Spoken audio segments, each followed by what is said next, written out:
kurang lebih yang kita butuhkan itu hanya action, mulai itu aja dulu gitu. Wah, ini Ya, luar biasa. kurang lebih gini, hasrat tanpa aksi itu hanya mengembangbiakan penyakit. Itu sama dengan mengembangbiakan penyakit. Artinya ketika kita mikir doang nih tanpa aksi, ya nggak ada apa yang dilihat, output apa yang kita hasilkan gitu kan. Ya. Hanya berpikir. Artinya sekecil apapun usaha kita, ya lakukan gitu.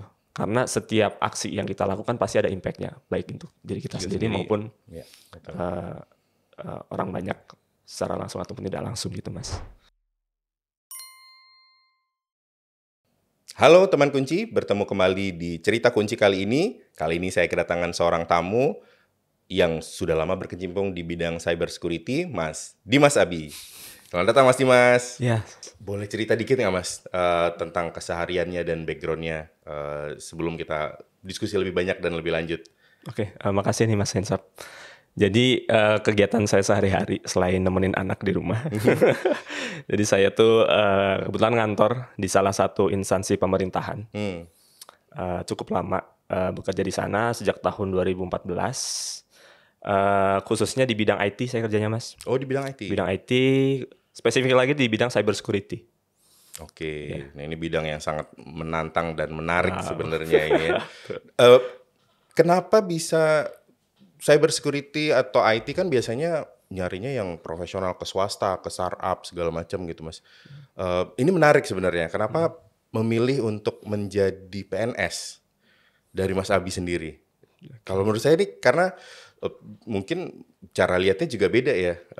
Karena mungkin biasanya kalau lulusan di bidang teknologi sekarang kan akhir-akhir ini wah harus ke startup nih. Apa yang bikin Mas Abi lantas memilih untuk jadi PNS nih?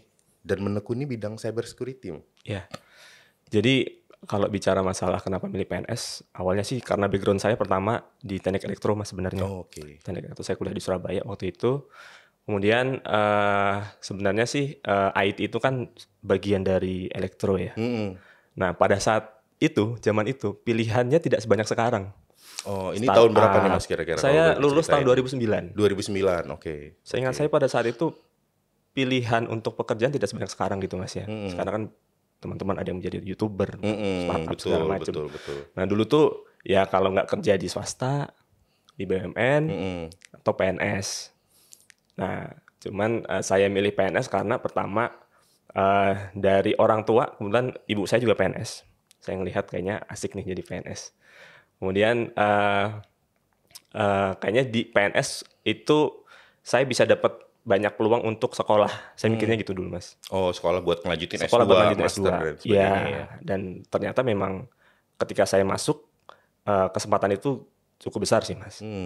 Ada tips and trick nggak Mas nih untuk gimana caranya bisa lolos CPNS ala Mas Abi? Ya, kalau dulu kan saya belajar dari soal-soal terdahulu. Jadi saya hunting tuh di toko buku. Buku-buku soal kan banyak tuh dijual kalau menjelang tes-tes PNS tuh banyak kan. Saya belajar di sana, kemudian juga saya tanya teman-teman yang sudah duluan, saudara, teman kuliah juga ada, senior kuliah juga ada yang duluan jadi PNS. Cuman kalau sekarang itu sebenarnya cara belajarnya itu lebih banyak lagi, lebih beragam lagi dan lebih efektif lagi menurut saya. Karena kalau saya amati ya, bahkan sekarang tuh banyak kelas-kelas online yang buka kursus untuk tes CPNS ini. Jadi mereka menyediakan kayak bimbel gitu, Mas. Oh iya, jadi sama kayak Bimbelnya mau masuk, CPNS, ya betul. masuk ke Banyak kampus, sekali. mau masuk ini gitu ya. Jadi udah ada mekanisme online-nya sehingga memudahkan semua orang bisa Terus ini juga ya. banyak yang teman-teman yang inisiasi sendiri bikin grup di Telegram atau di WhatsApp gitu.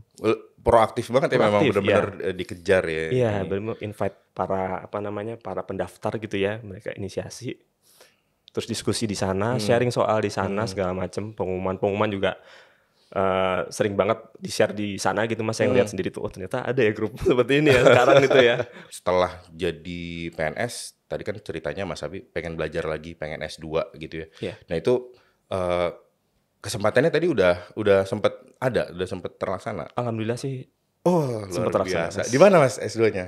Saya ambil double degree di UI setahun, di Jepang Wah, setahun. wow. Nah itu pengalaman apa tuh yang ketika S2 yang menambah dari sisi forward thinking atau hal-hal lain yang bisa membantu di dunianya Mas Abi?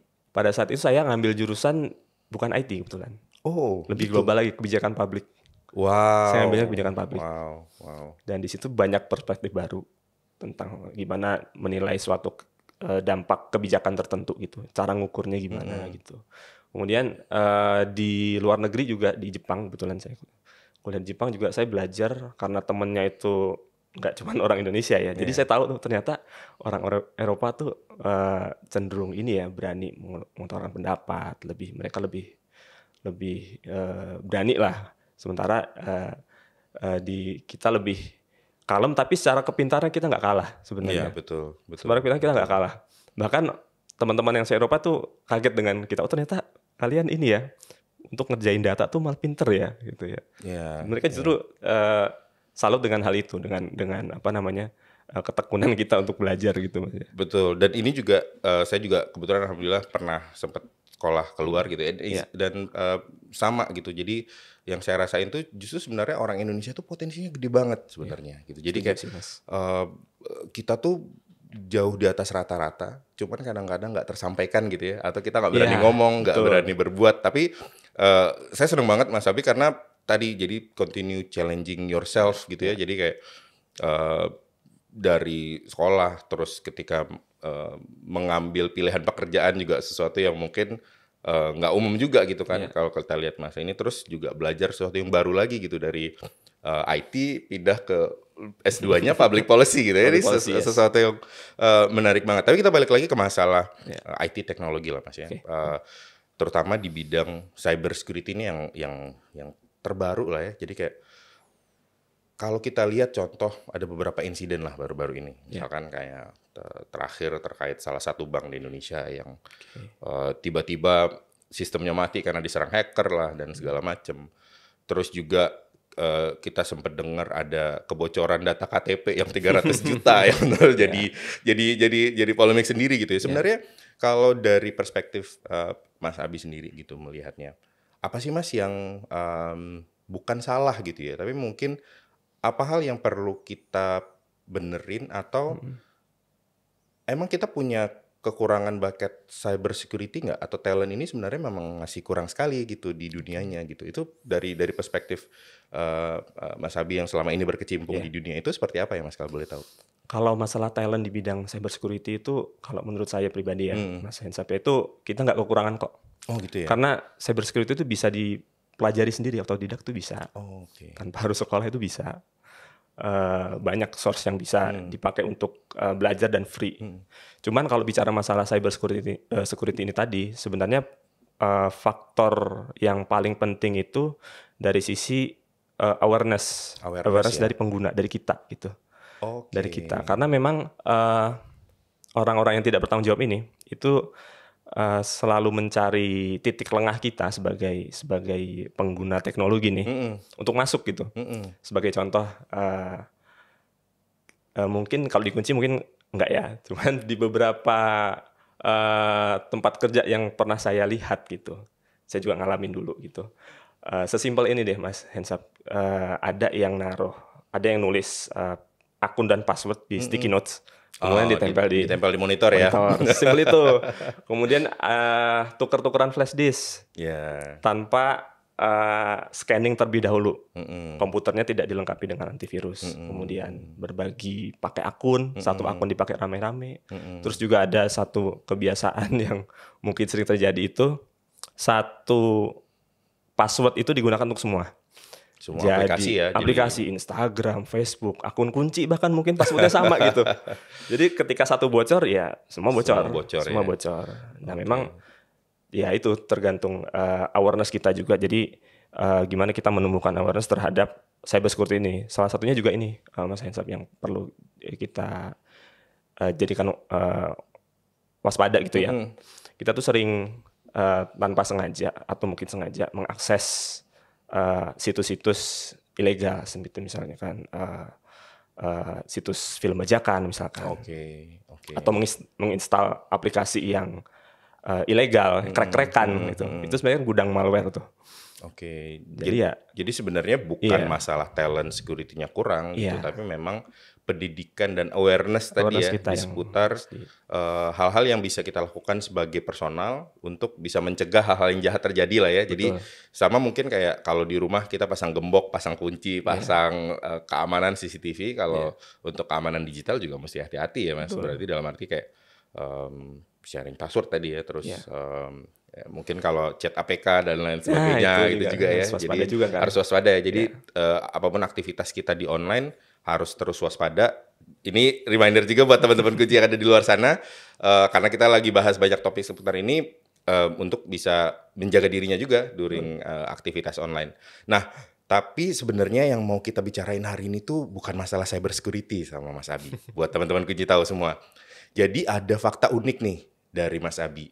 Dia belajar di kunci, tapi bukan terkait cyber security dan teknologi.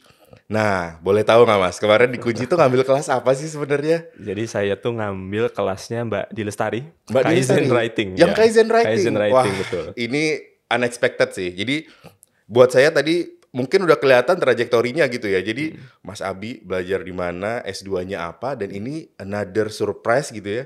Ternyata Mas Abi ini sendiri senang menulis. Betul.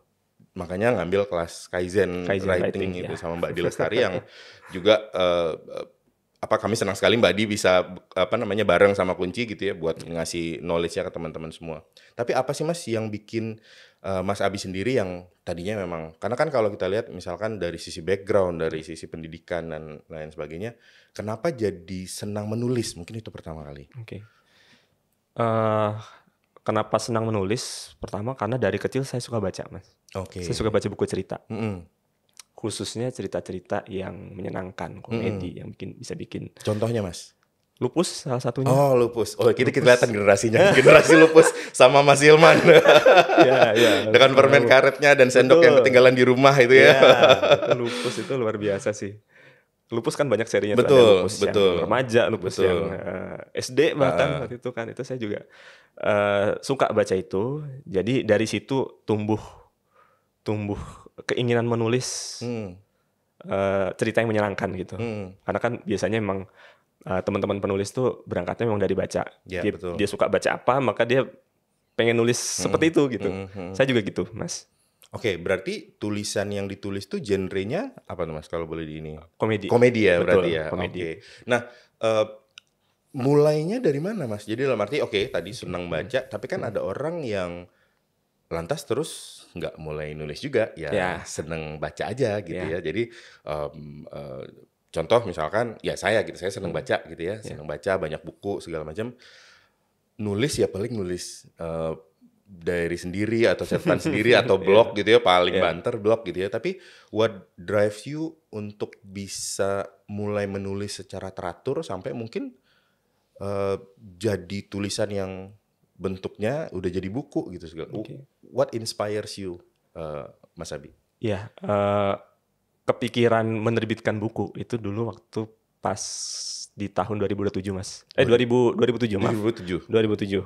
Itu pada saat saya kuliah.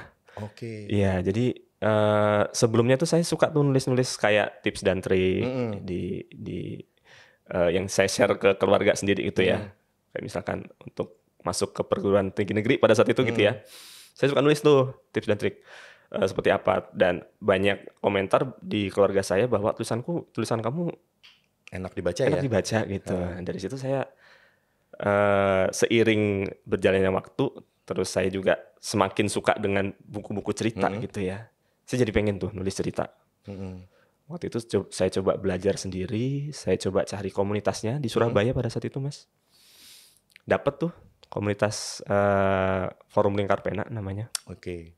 Cukup besar juga sampai sekarang. Nah di situ saya belajar, Mas. Oh ternyata menulis itu gini ya. Oh ternyata cerita kita itu bisa diterbitkan dengan cara ini gitu loh. Jalurnya seperti ini. Dan ini sampai bikin dan nerbitin buku sendiri berarti, Mas? Di tahun 2007 alhamdulillah naskah pertama saya diterima penerbit. Wow, Major. luar biasa. Ya salah satu pengalaman yang sangat menyenangkan sih Mas, bisa ngelihat buku kita di ini ya, di toko buku. Cuman sebelum itu saya coba ngirim-ngirim naskah ke penerbit juga, cuman ditolak. Dari situ saya belajar berkomunitas. Akhirnya buku pertama saya waktu itu terbit. Keterusan sampai sekarang Mas akhirnya. Udah berapa buku nih Mas Total total? 6 buku. 6 buku ya? 6 Wah, buku. luar biasa, luar biasa. Iya, 2 buku kolaborasi, 4 buku single. Dalam artian saya nulis. Oke, dan ini semuanya genrenya komedi. Betul, iya Mas. Wah, Soalnya luar gimana ya, biasa. nulis komedi itu menyenangkan. Ketika saya baca komedi saya happy. Ah. Harapannya ketika saya nulis hal yang sama itu bisa bikin happy orang-orang juga. Gitu, Dan Mas. tentunya bikin happy orang-orang lain juga ya Mas Ya, ya. Jadi betul. semangat baru buat Ya. Mas Abi juga untuk menyebarkan Ya, betul, Mas. kebahagiaannya kemana-mana. Ya. Nah, pasti ada sosok penulis nih Mas yang menginspirasi Mas Abi sendiri gitu ya. Sehingga bisa gue mau kayak orang ini gitu. Supaya gue bisa berhasil kayak dia dan I aspire to be him or her lah ya. Ada nggak Mas, boleh diceritain nggak? Saya banyak belajar dari penulis-penulis komedi khususnya Mas ya, yang senior-senior saya. Salah satunya tadi almarhum Hilman Hariwijaya. Saya belajar dari beliau tuh gimana sih caranya bikin karakter yang ikonik gitu ya, yang bisa nempel di pembaca tuh gimana. Lupus kan luar biasa ya. Betul.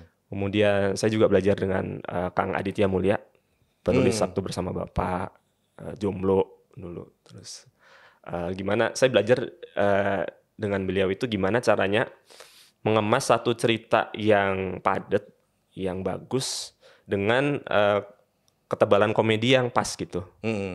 Dan masuk gitu, komedinya lucu gitu. Betul, dan nggak cuma komedi sebenarnya, drama juga drama ada di juga sana. ada, dia Cuma masukkan dibungkus segala komedi elemen, ya, ya, betul. ya. Terus saya juga belajar dengan Mas Raditya Dika. Saya suka gimana beliau menceritakan hal-hal yang sifatnya personal, pengalaman pribadi ke dalam satu cerita yang dibungkus secara komedik. Itu luar biasa sih. Terus juga saya ada satu guru penulis, bisa dibilang guru penulis. Saya banyak belajar dari buku-bukunya, itu Mas A.S. Laksana. A.S. Laksana ya. Di bukunya Creative Writing itu isinya tips bagaimana kita nulis kreatif gitu Mas ya, nulis cerita. Cuman ada salah satu kalimat yang membekas di saya, itu di halaman pertama atau kedua saya lupa. Pokoknya halaman awal dia bilang bahwa yang kurang lebih yang kita butuhkan itu hanya action, mulai itu aja dulu gitu. Wah, ini ya luar biasa karena sepakat sekali, karena kalau kita nggak mulai maka bisa jadi kita nggak dalam jalur untuk bisa berubah ke arah yang lebih baik gitu ya. Kalau dari kami di Kunci, kita punya tagline memulai perubahan, dan ini kalau menurut saya Mas Abi adalah bukti hidupnya gitu ya. Kalau nggak mulai ya nggak sampai di sini gitu ya Mas, nggak sampai bikin 6 buku, nggak sampai mungkin bisa mencurahkan semua yang ada di kepala gitu, jadi tinggal di kepala gitu kan. Oke, thank you Mas Abi. Nah, boleh tadi menarik contoh misalkan tadi Mas Abi sebut karakter kayak Lupus gitu ya yang iniin sama Mas Hilman, dan itu memang membekas sekali gitu ya. Terutama kita yang baca waktu dari zaman dulu gitu kan, wah pengen nih jadi secuek dan sekul Lupus gitu ya. Nah, dari karakternya yang Mas Abi bikin sendiri gitu ya, boleh cerita nggak Mas beberapa? Mungkin yang di buku manapun lah ya, yang diangkat dan paling berkesan ketika Mas Abi menulisnya gitu. Boleh diceritain dikit nggak? Dan spill dikit lah isi bukunya. Oke. Kebetulan nih saya bawa satu buku saya yang paling baru nih. Wah, apa tuh judulnya Mas? Judulnya Berburu Restu. Berburu Restu. Berburu Restu, ya ini baru terbit tahun ini. Terbit tahun ini ya? Terbit tahun ini, benar. Jadi saya waktu itu mengikuti kompetisi menulis yang diselenggarakan salah satu penerbit gitu ya. Konsepnya bootcamp, ini salah satu pemenangnya gitu. Alhamdulillah cerita saya bisa masuk tentang perburuan restu pasangan kekasih. Wah. Perburuan untuk apa? Untuk menikah di KUA aja tanpa resepsi. Mungkin banyak yang relate nih dari teman-teman Kunci yang lagi menghadapi permasalahan yang sama gitu ya. Tapi boleh cerita lebih banyak nggak Mas tentang ini? Jadi kayak apa yang membuat Mas Abi atau inspirasinya tuh datang dari mana? Apakah dari lingkungan sekitar ataukah memang dari pengalaman pribadi sehingga baik. mengangkat ini jadi seperti wah ini nggak kejadian, gue Oke. tulisin biar kejadian gitu. Ya, jadi memang dari dulu sih sebenarnya Mm, Mas ya. Dari dulu saya kalau mencari ide itu saya cari yang dekat. mm-mm. Dalam artian keresahannya itu dekat dengan saya. Oke. Jadi kenapa saya cari yang dekat? Karena saya percaya bahwa hal-hal yang dekat dengan kita itu relatable dengan Mm. orang lain. Pasti ada orang lain yang punya keresahan yang sama gitu, Merasakan hal yang sama merasakan gitu hal ya. yang sama. Nah, untuk konteks buku saya ini, Mm-mm. eh saya coba cari apa sih yang dekat dengan saya karena saya sudah menikah. Mm-mm.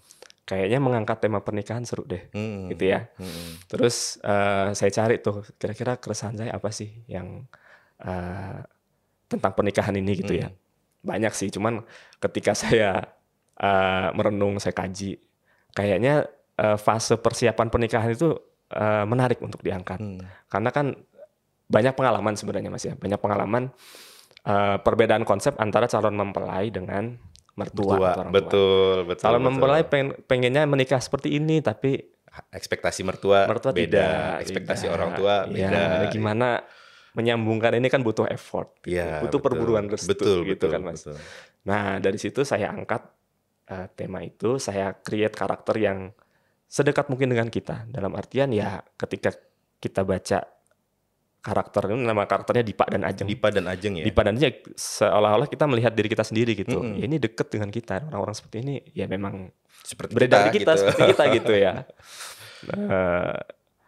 Di situ kemudian alhamdulillah ternyata dengan ide yang sederhana, dengan konsep yang sebenarnya kan itu kan bisa apa namanya ya, bisa dialami oleh siapapun gitu Mm-mm. ya, relate gitu. Alhamdulillah ternyata ide seperti itu disambut baik oleh penerbit gitu, dan akhirnya lolos untuk diterbitkan.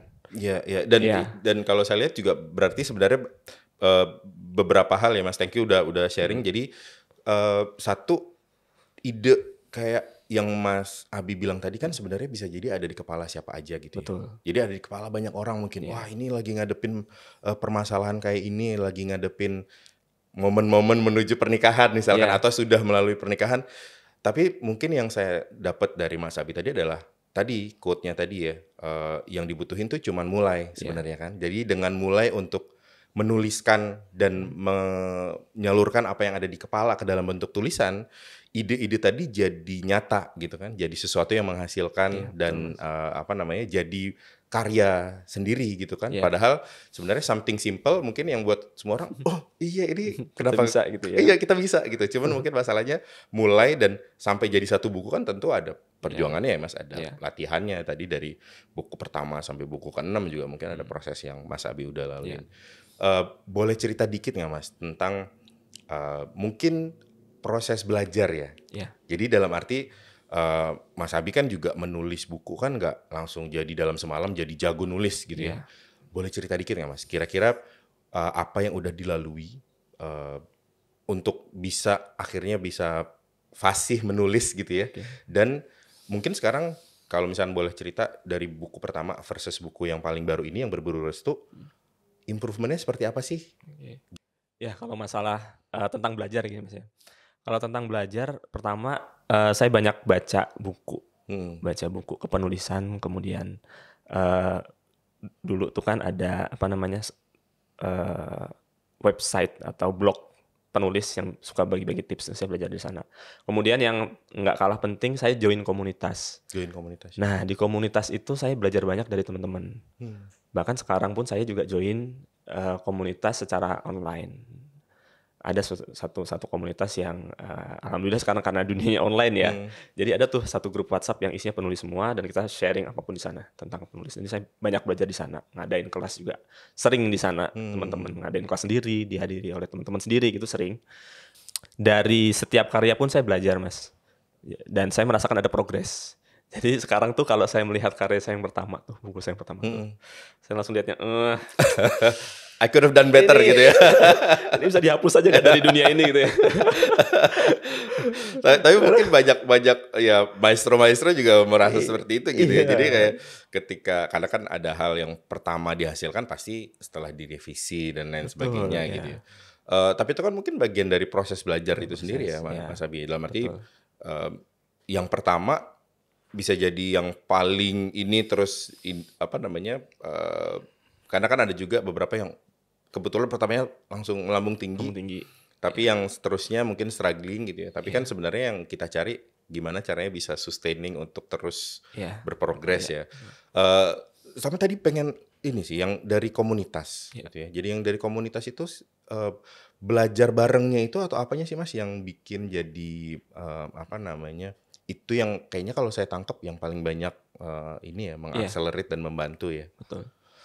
Nah, di komunitas itu utamanya sebenarnya ngobrol ya. Kita Ngobrol ngobrol ya. Jadi masalah ada temen ngobrol ya, ya. teman masalah ngobrol masalah kepenulisan. Jadi ada banyak teman-teman tuh menghadapi kesulitan, kebuntuan. Misalkan ini ceritaku nih enaknya diapain lagi ya, kayak udah mentok gitu. Nah, itu banyak masukan dari teman-teman. Oke, enak, bagusnya gini, diginiin. Karakternya kayaknya punyamu kurang ini deh, kurang berdarah deh. Kayaknya harus ditambahin konflik nih. Oke. Terus kayak tulisanmu masih bagus, cuman harus diperbaiki dari sisi tata bahasa dan lain-lain. Itu banyak sekali brainstorming yang terjadi di dalamnya gitu, Mas, yang pada akhirnya bisa jadi masukan bagus buat karya kita. Kalau saya pribadi sangat terbantu dengan itu karena kebetulan kan saya nulis komedi nih, Mas. Iya, betul. Tantangannya itu gimana kita bisa memastikan bahwa tulisan kita itu lucu, ya kan? Iya, betul. Ya Kalau kan, nggak ada yang Mas? ketawa, nggak ketahuan Susah ya juga lucu ya. kan. Nah, itu di komunitas itu sangat membantu banget. Saya suka ngelempar tulisan tuh ke situ, ke teman-teman. Kritisi dong, garing nggak gitu, Ya, ada ya, yang kurang nggak. Nah, ya. di situ saya belajar. Selain itu juga untuk menilai apakah naskah kita lucu atau tidak, sebenarnya kita bisa baca ulang sih, Mas.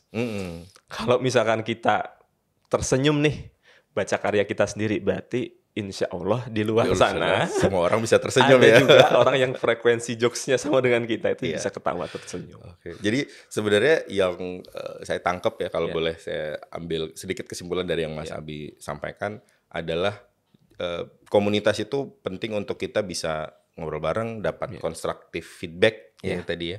Sama juga untuk kita bisa latihan sebenarnya. Iya, Jadi ada playground untuk latihan. Kalau diginiin ada yang terima nggak ya? Kalau diginiin dan itu masih di safe place yang karena kalau dilempar keluar kan reviewnya bisa jadi wah negatif ini gitu kan. betul. Sedangkan dalam komunitas tuh safe place untuk kalau kita share apapun ya yang kita dapatkan konstruktif feedbacknya. Oh ini harus diginiin gitu ya. Oke. Thank you banget Mas Abi. Nah, sebenarnya ada satu quote yang menurut saya pengen tanya sama Mas Abi. Jadi ada satu quote yang sebelum passion bisa menghidupimu, pastikan kamu lebih dulu menghidupi passionmu. Nah, ini yang saya pengen tanya, bagaimana dengan Mas Abi sendiri? Karena sekarang kan masih kerja juga gitu ya. Tapi nulis juga masih gitu ya. Gimana nih dari Mas Abi? Bisa nggak hidup cuma dengan nulis atau memang sebenarnya dua-duanya bisa jalan bareng? Ya. Kalau tentang itu, Mas, jujur saya masih punya mimpi untuk itu ya. Dalam artian gimana karya saya nanti bisa menghidupi saya gitu ya. Cuman yang perlu kita sadari bahwa tantangannya memang besar, Mas. Tantangannya besar. Sekarang tuh penulis banyak banget. Kita main ke toko buku berjejeran. Artinya penulis banyak banget gitu kan. Kemudian kita bicara masalah royalti juga. Royalti buku itu tidak terlalu banyak. Sekitar 8% sampai 10% untuk rata-rata, Mas ya. Oke. Untuk penulis yang ini. Kemudian dari sisi literasi masyarakat juga banyak PR ya. Banyak PR juga. Betul. Masyarakat tuh masih lebih suka scroll daripada flipping flipping books. Iya, cuman di sisi lain saya percaya bahwa memang itu tantangan, tapi di sisi lain pasti ada pintu peluang yang lain terbuka gitu. Contohnya misalkan andai kata buku saya bisa dialihwahanakan, kan ada jadi film misalkan gitu ya. Itu kan juga jadi masukan yang luar biasa. Kemudian misalkan jadi penulis skenario, tulisan kita dibayar gitu. Betul. Kan. Jadi narasumber kelas, narasumber kunci misalkan juga. Betul. Ini juga salah satu peluang ini kan, Mas. Betul. Jadi yang bisa saya lakukan ya menulis terus, memastikan bahwa tulisan saya bagus, membawa manfaat, dan pada akhirnya bisa membuka peluang ke hal-hal yang lain gitu.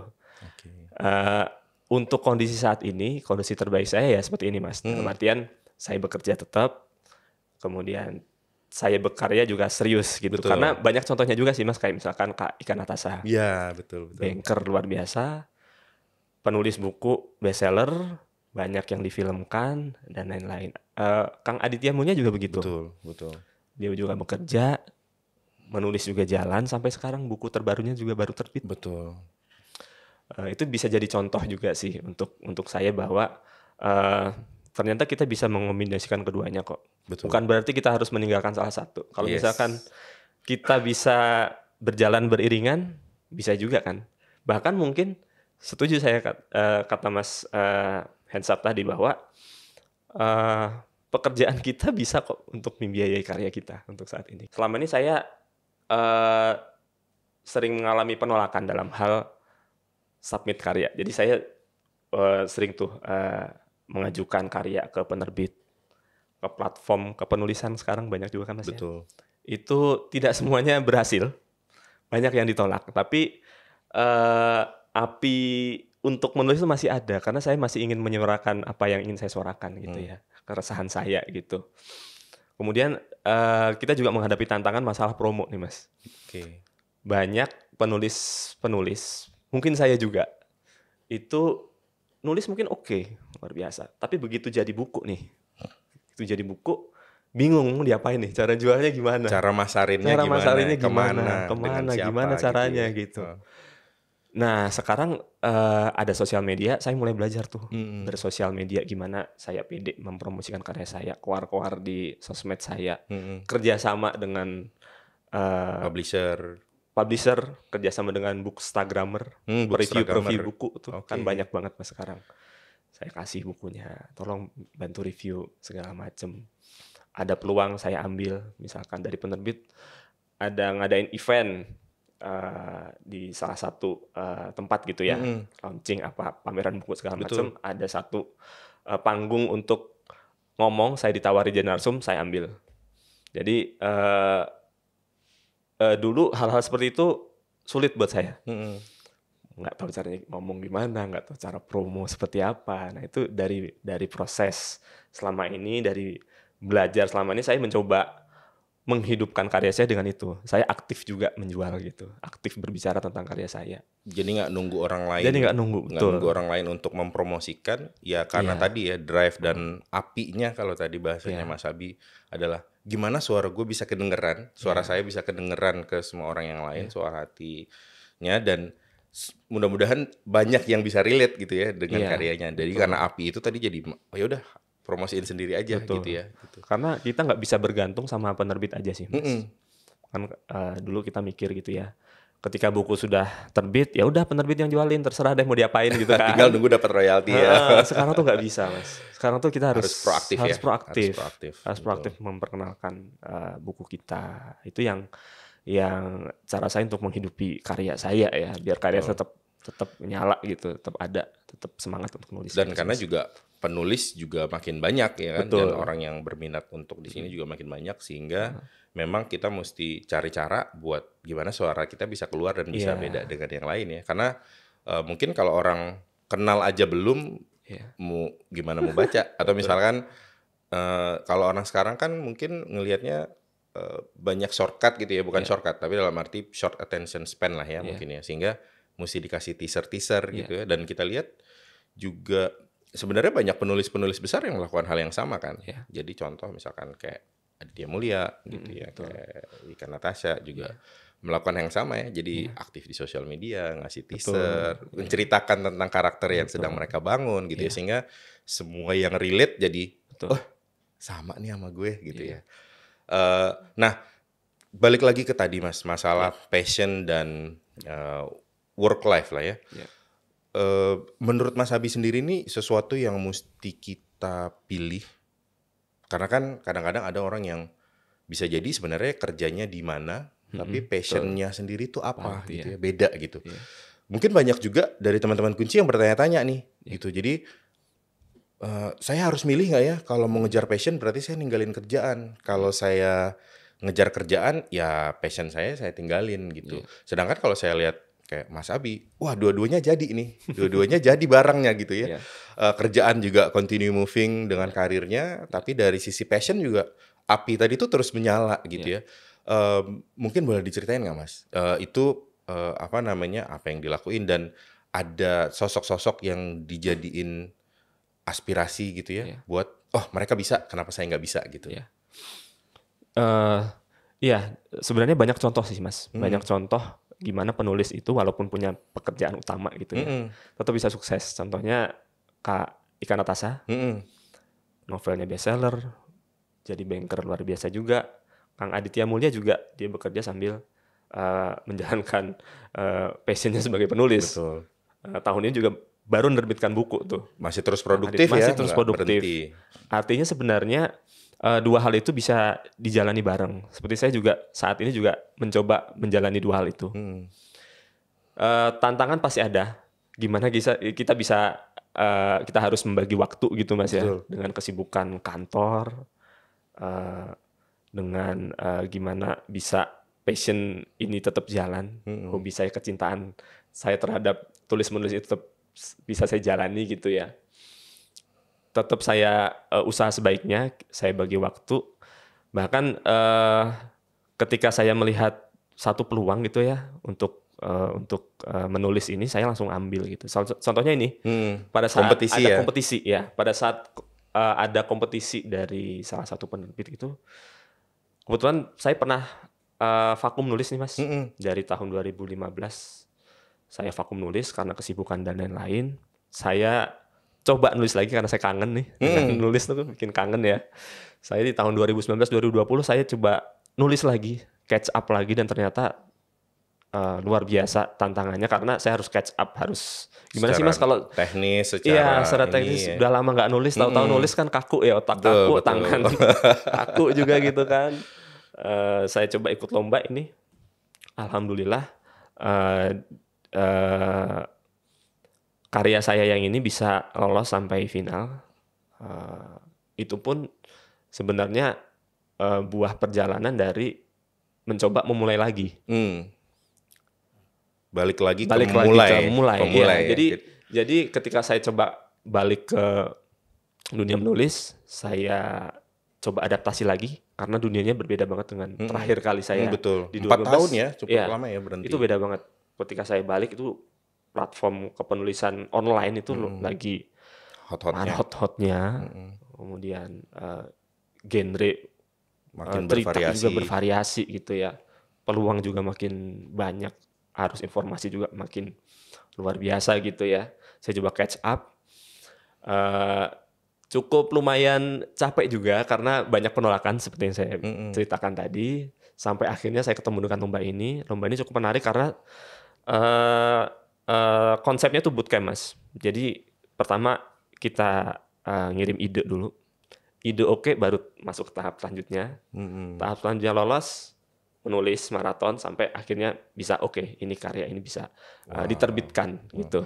Tapi itu sedikit banyak jadi membantu ya. Jadi membantu dalam arti untuk terus mendorong yang tadinya, yang saya lihat juga, yang mungkin juga teman-teman kunci perlu ini gitu ya, catat apinya jangan sampai padam gitu ya. Jadi kayak tadi rasa kangennya, udah lama nggak nulis, nih kangen nulis lagi, ayo mulai gitu ya Mas ya, Mas Abi ya. Jadi ayo mulai dan mulai nulis aja dikit-dikit dulu ya, dan cari tempat yang bisa sedikit maksa gitu ya, sedikit maksa kita untuk menghasilkan karya gitu kan ya Mas Abi ya.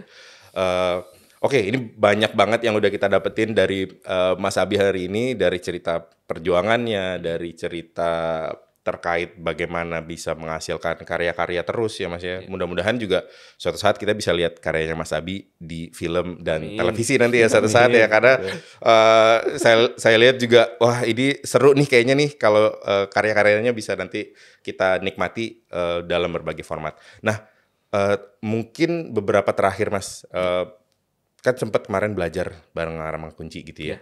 Kita boleh dapat ini nggak feedback? Apa sih tanggapannya waktu bareng sama Kunci kemarin belajar sama Mbak Di? Belajar sama Mbak Di itu seru ya, masih seru banget. Jadi Mbak Di itu orangnya sangat antusias banget waktu ngajar dan lucu juga. Jadi ada satu momen Mbak Di itu kepleset kata, jadi typo kata gitu ya. Terus dia akhirnya ketawa sendiri nggak habis-habis gitu. Jadi, wah, Emang ternyata luar biasa. Bu RT gitu ya. selalu seru ya, Bu RT selalu seru. Dan itu cukup menarik sih. Ada yang bilang Kaizen writing itu materinya basic gitu Mas. Tapi justru karena basic itu saya ikut training di kunci ini, Kaizen writing di kunci ini, karena seringkali masalah-masalah yang saya temui itu, kebuntuan-kebuntuan yang saya temui di kala menulis, itu solusinya justru datang dari hal-hal basic. Oke. Misalkan saya mentok nih plotnya nih, ini mau diapain lagi nih, balik lagi coba tentang plot gimana, konfliknya udah tajam belum, karakternya nih mentok mau diapain lagi nih karakter, coba balik lagi ke basic gitu ya, karakternya udah cukup manusiawi belum, atau jangan-jangan terlalu sempurna, atau mungkin pertaruhan karakternya itu masih kurang Kurang berdarah-darah tajam ya, nih, kurang kurang tajam. tajam gitu kan. Nah itu jawaban-jawaban seperti itu justru datang dari hal-hal basic. Kemudian saya juga tertarik kemarin, penasaran gitu, Mas Hensap, sosok seperti Mbak Di Lestari, penulis sekaliber Mbak Di Lestari itu kehidupan menulisnya seperti apa sih? Cara kebiasaan dia dalam menulis itu seperti apa? Hidup dia sebagai penulis itu seperti apa? Gimana beliau mendapatkan ide, menemukan ide, merangkum ide, membuat ide jadi satu tulisan yang bagus itu seperti apa? Itu saya sangat penasaran. Dan itu didapetin kemarin waktu di kelas? Iya. Jadi kalau kata Mbak Di kemarin itu, yang salah satu yang ini ya, yang saya nempel banget itu, dia bilang bahwa tamat itu adalah tujuan, kurang lebih ya. Tamat itu adalah tujuan. Tamat itu akhir dari perjalanan. Jadi memang tantangan penulis nih adalah menamatkan karyanya gitu. Saya juga banyak tuh stok naskah yang filosofis sekali ya, tamat putus adalah di tengah tujuan jalan gitu ya. Karya yang baik itu adalah karya yang tamat gitu. Yang selesai gitu. Kemudian juga gimana beliau berpesan pada kita bahwa kita tuh harus tetap sehat loh. Profesi menulis itu profesi yang kaku, duduk ya kan, duduk berjam-jam di depan komputer, begadang segala macam gitu kan, itu kan secara kesehatan nggak baik. Betul. Nah dari Mbak Di sih berharap kita juga memikirkan itu, tetap sehat, karena kalau kita nggak sehat ya nggak bisa nulis kan gitu. Betul. Terus juga di sana kita diajarkan masalah disiplin Kaizen. Nah, ini cukup menarik sih Mas. Ini juga salah satu alasan kenapa saya ikut training di kunci, ikut kelas di kunci. Jadi Mbak Di ini punya satu konsep namanya disiplin Kaizen. Disiplin Kaizen. Nah itu gimana penulis bisa menerapkan metode kedisiplinan ala Mbak Di itu dalam keseharian menulisnya.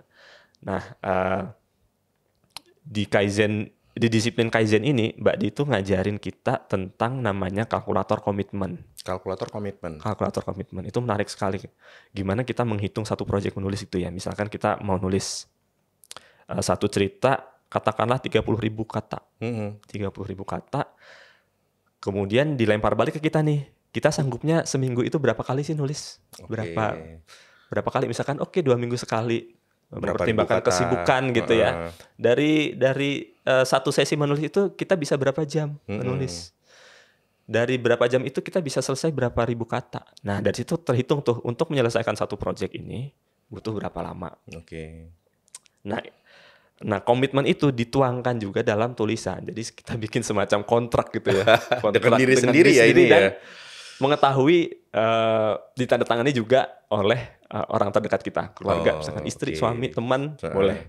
Jadi benar-benar komitmen ini yang harus kita jalani. Nah, dari situ juga saya belajar, ketika kita menjalani komitmen yang sudah kita bikin sendiri, artinya kita memaksa diri untuk tetap konsisten nulis. Disiplin, konsisten. Karena memang konsistensi itu kunci sih, Mas. Konsistensi itu kunci. Gimana kita tetap berkarya, gimana kita tetap bisa menjalankan passion kita. Menjalankan passion saya di bidang tulis menulis, harus konsisten. Karena ya tadi saya cerita, saya pernah vakum lama. Artinya saya nggak konsisten. Ketika mau balik lagi, waduh itu kayak mulai dari awal lagi. Mulai dari awal lagi segala macam gitu sih Mas. Oke, luar biasa. Jadi banyak sekali yang tadi udah disampaikan sama Mas Abi. Tadi kita mulai dengan Ya. Mulai dulu gitu ya. Jadi mulai dulu untuk bisa berubah, untuk bisa mencapai ke apa yang mau kita tuju. Tapi juga dari sisi penulis harus ada tamatnya. Ya. Dan unfortunately kita mau sampai ke tamat supaya bisa kita conclude cerita ini. Nah, terakhir sebelum kita menamatkan diskusi kita hari ini, Mas Abi, apa quotes yang recently atau di dalam hidupnya Mas Abi yang paling Mas Abi ingat, yang bisa terus bikin Mas Abi untuk terus berubah, terus belajar, dan terus tadi ya menjaga api yang ada di dalam diri Mas Abi? Kalau quote itu tadi sih Mas yang paling mengena di saya dari Mas Ais Laksana. Yang kita perlukan itu hanya action, hanya mulai. Dia juga merefer satu quote dari penulis Inggris bahwa hasrat tanpa kurang lebih gini, hasrat tanpa aksi itu hanya mengembangbiakan penyakit. Itu sama dengan mengembangbiakan penyakit. Artinya ketika kita mikir doang nih tanpa aksi, ya nggak ada apa yang dilihat, output apa yang kita hasilkan gitu kan. Yeah. Hanya berpikir. Artinya sekecil apapun usaha kita, ya lakukan gitu. Karena setiap aksi yang kita lakukan pasti ada impact-nya, baik untuk diri kita sendiri maupun orang banyak secara langsung ataupun tidak langsung gitu Mas. Siap, terima kasih Mas Abi untuk cerita inspiratifnya. Ya. Jadi hasrat tanpa aksi bisa jadi penyakit, terus mulai perubahan. Terima kasih teman-teman kunci, sampai jumpa di cerita kunci berikutnya.